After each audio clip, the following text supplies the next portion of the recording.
What's shakin'? My name's Cam, welcome back to the story Nomad Inn. I'm filming in the cellar today because someone who will remain nameless brought a certain something number 19 into the tavern last week, and I'm still kind of recovering from it. But again, I don't want to point any fingers.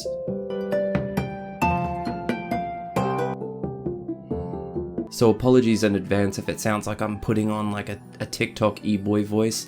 I promise it's not intentional. Anyway, I make videos every single week on fantasy and horror books, so if that's your kind of thing, then stick around. After much longer than I would like to admit, I'm actually on the final stretch of finishing Brandon Sanderson's magnum opus, the Stormlight Archive. Well, the books that he's written in the Stormlight Archive so far, which at a first glance looks like just 4 books, but it's actually around 6 if you include Edge Dancer and Dawn Shard. I'm finally nearly done with that series, and you can bet your juicy glutes that I will be doing a big long video on Stormlight, a video that will act as a review, a deep dive into the characters, plot, setting, world. I'll go over my theories for the rest of the series going forward, in particular book 5. The list goes on. I already have like a lot to say about that series, like a lot. So rest assured that video will be thicker than Doja Cat's Dumpy. I am very excited to make it. I'm very excited to finally be up to date with it and talk with all you guys about it. Today's video though is a bit of a cry for help and not an oh god help me I'm so lonely,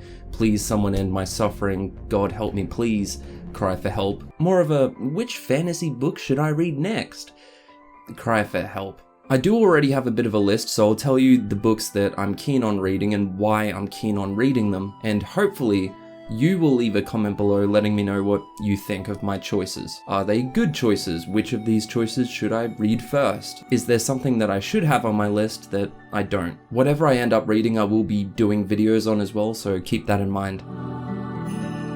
So I've got Mistborn on my list because of course I do. I've fallen in love with Brando Sando's style of storytelling and his kind of connected universe of stories known as the Cosmere. I'll go more into that when I do my Stormlight video, but I liked Warbreaker as well, so I have really high hopes for Mistborn. Mistborn, as I understand it, is a 6-book series so far, but much shorter than the Stormlight Archive. In comparison, the longest Mistborn book, The Well of Ascension, has about 245,000 words, compared to Stormlight's shortest book, Way of Kings, which has about 380,000. As much as I praise Brando, I am pretty glad to hear that Mistborn won't be as much of a commitment to get through, as much of a commitment as Stormlight.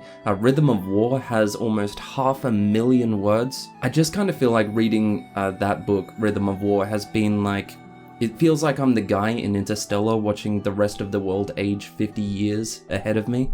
The thing that intrigued me most about Mistborn was actually hearing Brando talk about it in one of his writing lectures that he has on YouTube. He said that he came up with the idea for Mistborn because he wanted to do a fantasy heist story where each of the characters has a different power or ability to kind of bring to the table. Basically like a fantasy Ocean's 11, which is insanely intriguing. I love heists, and the idea of that within a fantasy world is extremely appetizing, so hell yeah, I'm in. With that said, I don't think Mistborn is going to be the next series that I read, only because I would like to read something different before I jump back into the Cosmere. But like I said, I would love to hear what you think. Have you read Mistborn? Do you plan on reading it? What do you think? No spoilers, please.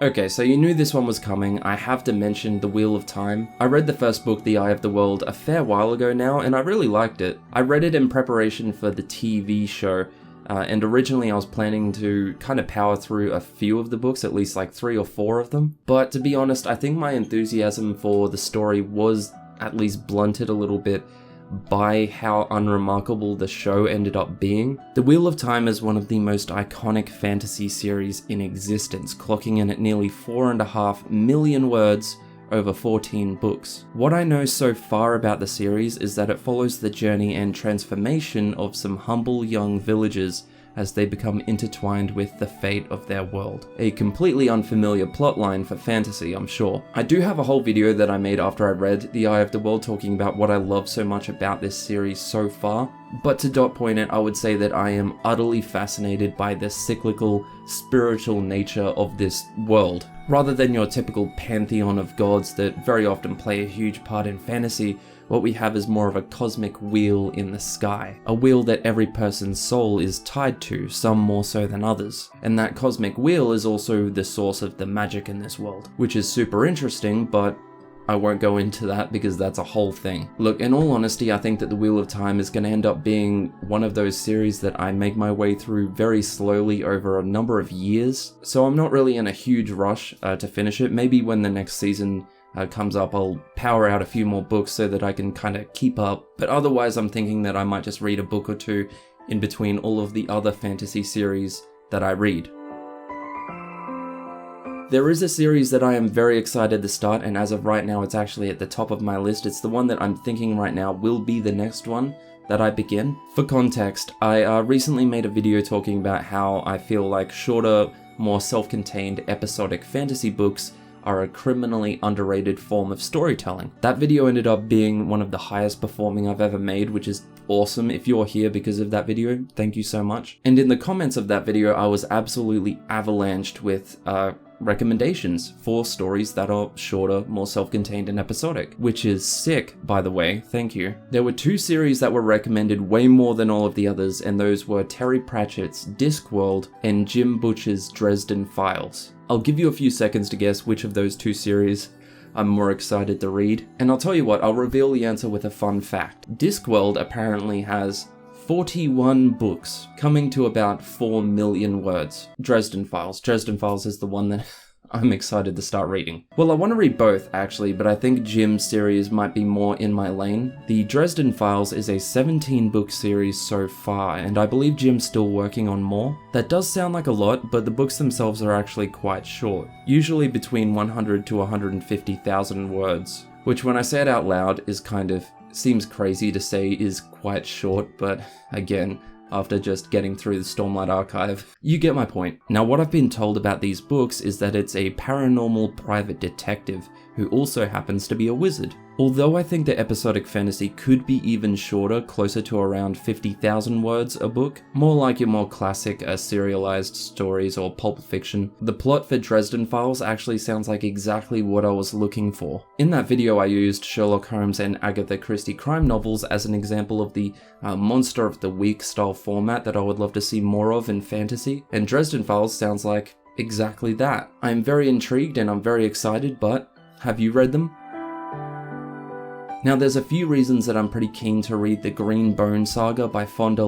First of all, I've heard some very good things about it from a lot of fantasy fans. And secondly, I'm always on the lookout for well-regarded fantasy that builds off some different cultural foundations. I love European-centric fantasy, like, you know, your classic medieval Europe type sword and sorcery stuff. I really do love it, but I think most of us can agree that when most fantasy is doing it, sometimes they can kind of melt together and it just gets a bit boring. I do end up feeling a bit fatigued by the same kind of creatures and races and locations and plot lines, you know? The Greenbone Saga is a completed trilogy that, as I understand, is set within a world largely inspired by an amalgamation of different Asian cultures. It goes without saying that Eastern-inspired storytelling makes for some really interesting, exciting, and fresh ideas, at least within the Western marketplace. The Greenbone Saga itself is advertised as being about a city that is suffering under the political struggle for power between a number of very influential families or clans. Scheming power struggles are an element that I really enjoy in fantasy, as long as the author doesn't overindulge themselves. With only 3 books of pretty standard fantasy length, I think this is a series that I could get through pretty easily and pretty quickly, which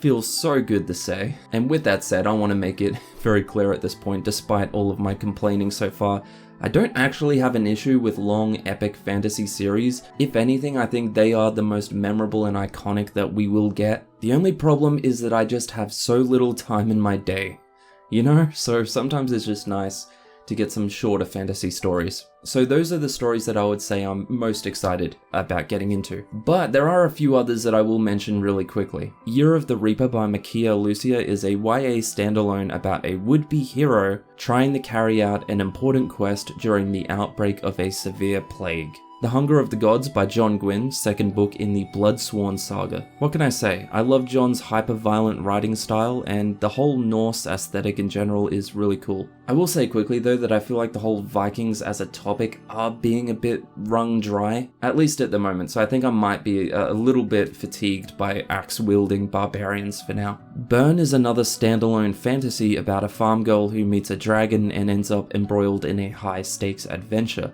I added this one to my list because A Monster Calls is one of my favourite books of all time, and it feels almost criminal that I haven't read anything else by Ness yet. That is my list, my TBR for the cool kids. Like I said though, I would love to hear what you think. Please don't comment any spoilers, but do let me know if you've read any of these, or if there's any books that you think I should add. As always, thank you so much for watching, especially for watching through the whole video.